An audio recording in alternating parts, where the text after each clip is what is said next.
Bonjour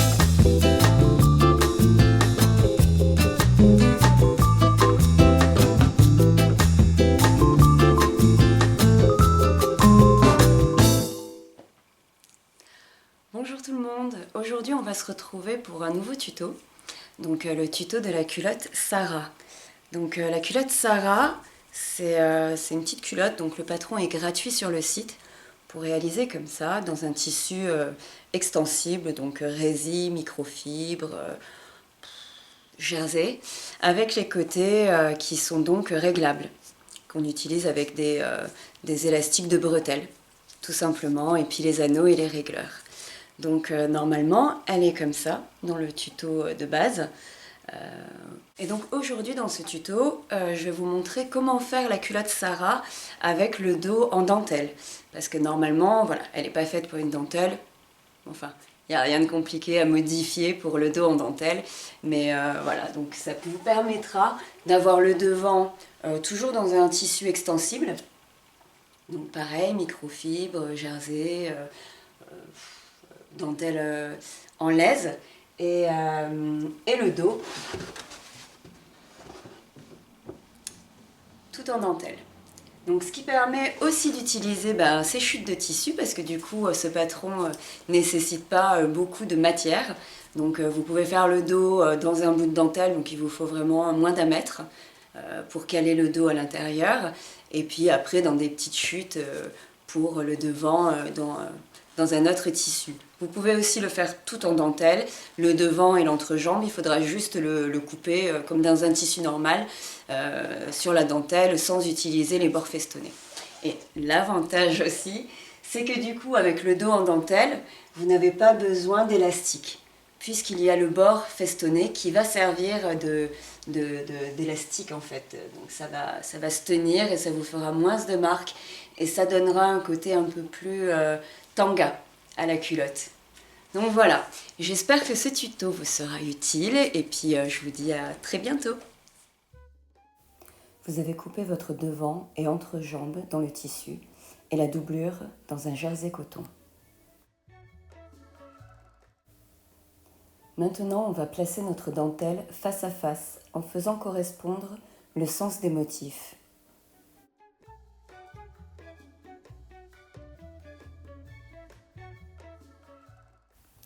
On va venir placer notre dos l'échancrure contre la bordure de la dentelle.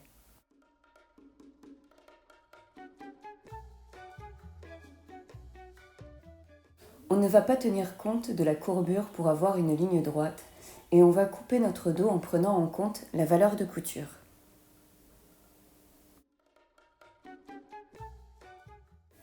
On a maintenant deux dos qu'on assemblera par le milieu.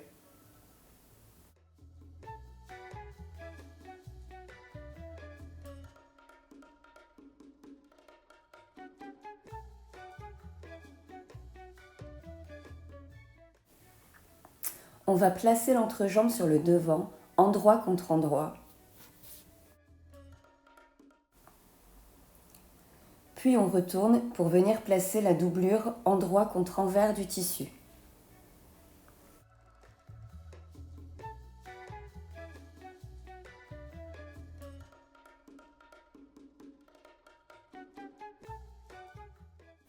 On épingle pour maintenir les épaisseurs entre elles pour faciliter l'assemblage.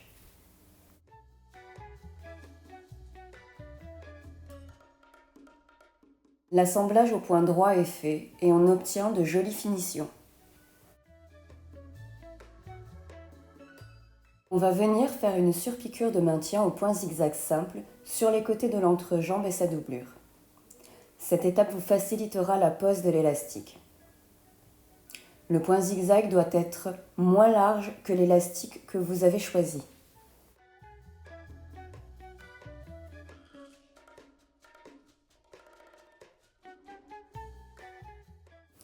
L'assemblage du milieu dos se fait à la surjeteuse.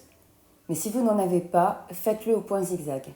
Ça m'arrive de le faire en couture anglaise, mais vous perdrez en élasticité.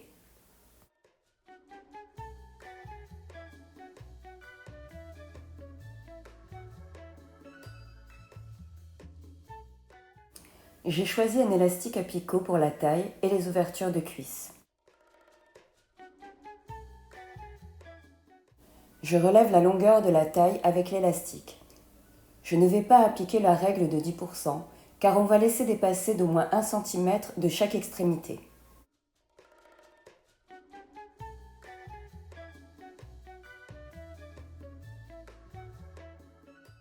On place l'élastique côté pelucheux face à nous et les picots vers le bas.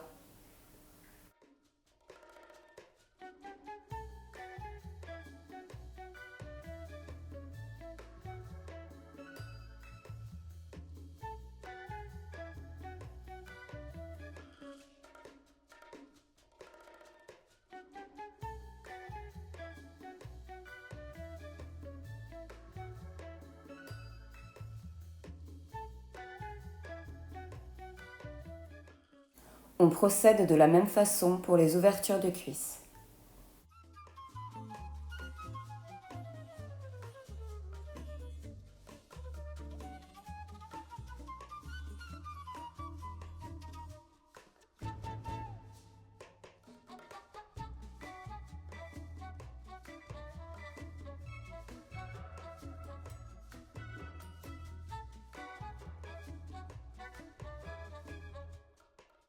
On choisit un point zigzag triple.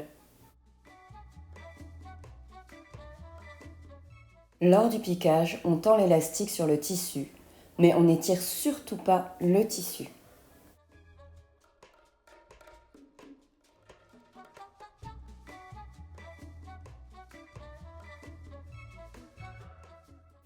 Le point zigzag doit être au plus près des picots.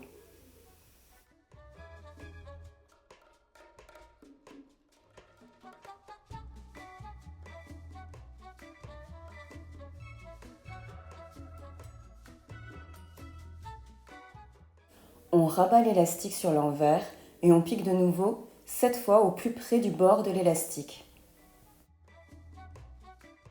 Je fais toujours cette étape à l'aveugle, donc le tissu face à moi. Je trouve le point plus régulier et plus joli, mais vous pouvez faire l'élastique face à vous. La meilleure façon de faire, c'est celle dans laquelle vous vous sentez le mieux.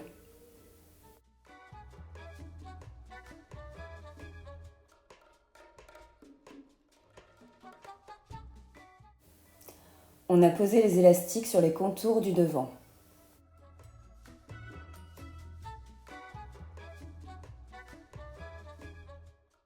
Maintenant, on épingle le dos et le devant ensemble.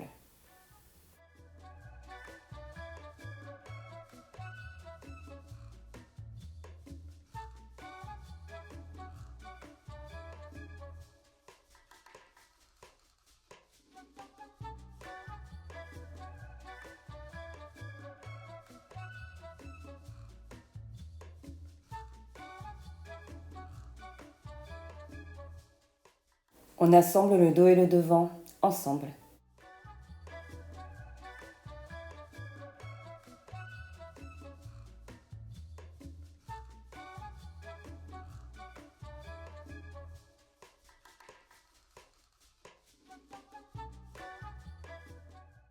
Avec une grosse aiguille, on va rentrer le fil de chaînette à l'intérieur de la couture pour de plus jolies finitions.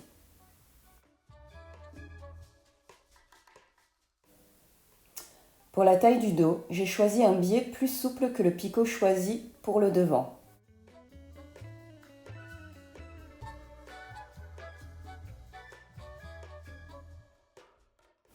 Comme il se détend plus, là, j'enlève 10% de la longueur afin qu'il soit plus petit que la taille et ne gondole pas une fois cousu.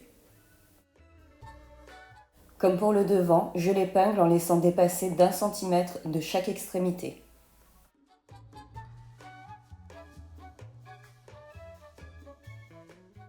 On épingle sur la moitié du biais, endroit de la dentelle face à vous.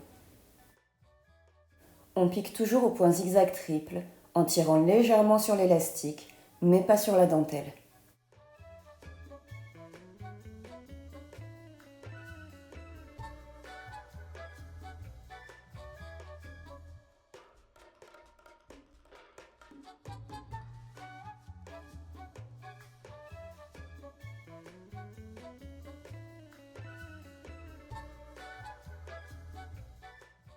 Vous pouvez recouper le surplus de dentelle.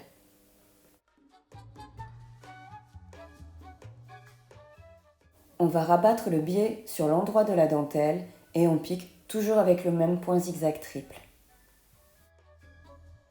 Surtout, on ne tire pas sur la dentelle.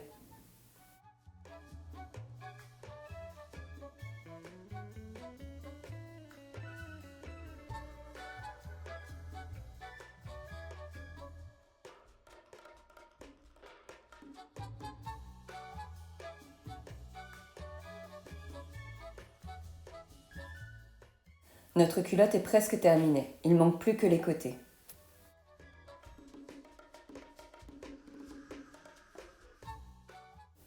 Pour les côtés, on va utiliser de l'élastique à bretelles. On a besoin de 4 anneaux et 2 régleurs de largeur de votre élastique. On va insérer les anneaux dans chaque extrémité de la culotte.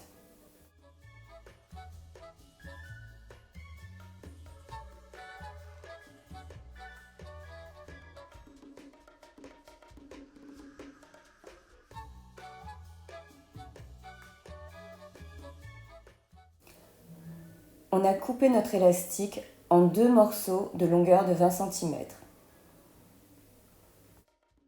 On y insère le régleur, puis on rabat l'extrémité sur l'envers de l'élastique.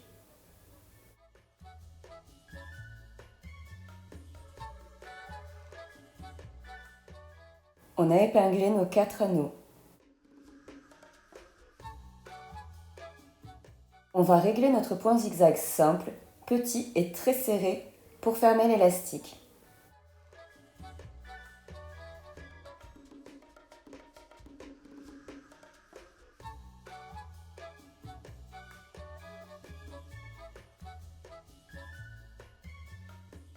On va faire la même chose pour les anneaux.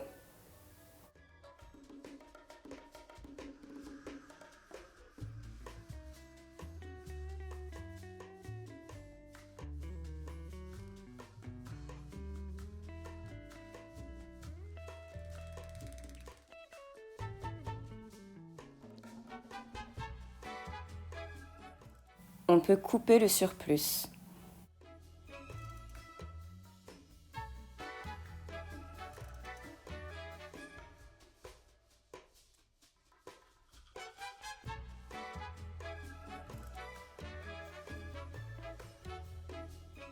On va insérer les élastiques dans les anneaux. L'envers de l'élastique doit être face à nous. On commence par l'insérer dans l'anneau arrière. Ensuite dans la barrette.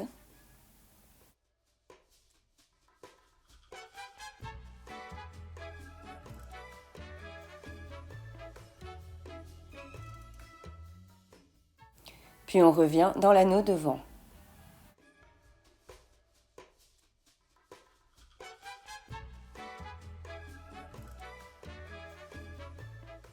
On épingle pour maintenir ensemble.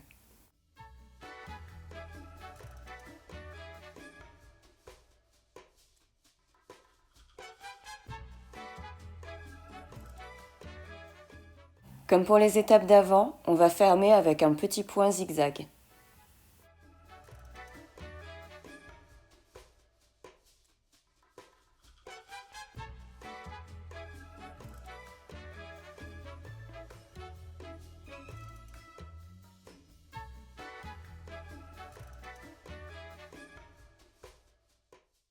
Et voilà, notre culotte Sarah avec le dos en dentelle est terminée.